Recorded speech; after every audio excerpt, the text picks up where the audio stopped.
Winston Churchill हूं, इतिहास की कसौटी पर कसा गया व्यक्ति, जिसका जन्म 30 नवंबर 1874 को प्रतिष्ठित चर्चिल परिवार में हुआ था।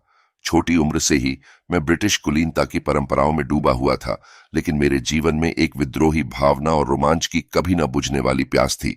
मेरे शुरुआती वर्ष रंगीन और विविध थे।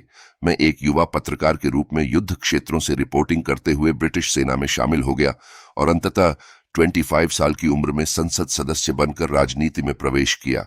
अपने पूरे करियर के दौरान मैंने राजनीतिक दल बदले, लेकिन सार्वजनिक सेवा के प्रति मेरी अटूट प्रतिबद्धता थी और मेरी मातृभूमि स्थिर रही। मेरे जीवन के कम झाक पहलुओं में से एक चित्रकार के रूप में मेरी प्रतिभा है। मुझे अपने आसपास की दुनिया को कैनवास पर कैद करने में सांत्वना और खुशी मिलती थी।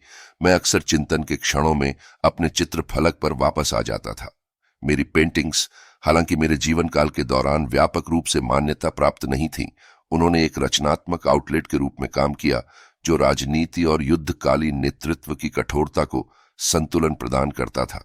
मेरे जीवन का और शायद 20वीं सदी का निर्णायक क्षण द्वितीय विश्व युद्ध के दौरान आया।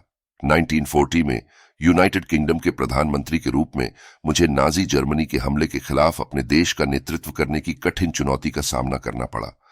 ब्रिटेन की लड़ाई युद्ध का एक महत्वपूर्ण क्षण था, जिसमें रॉयल एयरफोर्स ने लुफ्टवाफे के खिलाफ हमारे आसमान की रक्षा की। लचीलेपन और दृढ़ संकल्प से भरे मेरे भाषणों ने ब्रिटिश लोगों को उनके सबसे बुरे समय में एकजुट किया। तभी मैंने ये शब्द कहे, हम समुद्र तटों पर लड़ेंगे, हम लैंडिंग ग्राउंड पर लड़ेंगे, हम खेतों और सड़कों पर लड़ेंगे, हम पहाड़ियों में लड़ेंगे, हम कभी आत्मसमर्पण नहीं करेंगे।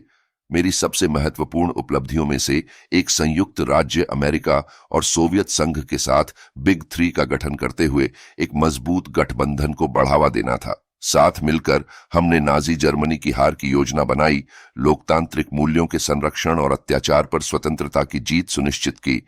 उन कठिन समय के दौरान बने संबंधों ने युद्धोपरांत विश्व व्यवस्था और संयुक्त राष्ट्र की स्थापना के लिए आधार तैयार किया। युद्ध के बाद मैंने पश्चिम के लोकतांत्रिक राष्ट्रों और पूर्व के साम्यवादी राज्यों के बीच विभाजन का वर्णन करने के लिए आयरन कर्टेन शब्द गढ़ा। यह अवधारणा शीत युद्ध युग का पर्याय बन गई, जिसने दशकों तक वैश्विक भू राजनीति को परिभाषित करने वाली वैचारिक और राजनीतिक दरार को उजागर किया। इतिहास पर मेरा प्रभाव पाठ्य पुस्तकों के पन्नों और समय के इतिहास में प्रतिबिंबित होता है। मैं एक राजनेता, वक्ता और दूरदर्शी नेता था। मेरी विरासत विपरीत परिस्थितियों में लचीलेपन, अटूट साहस और राष्ट्रों को प्रेरित और संगठित करने की शब्दों की शक्ति में से एक है।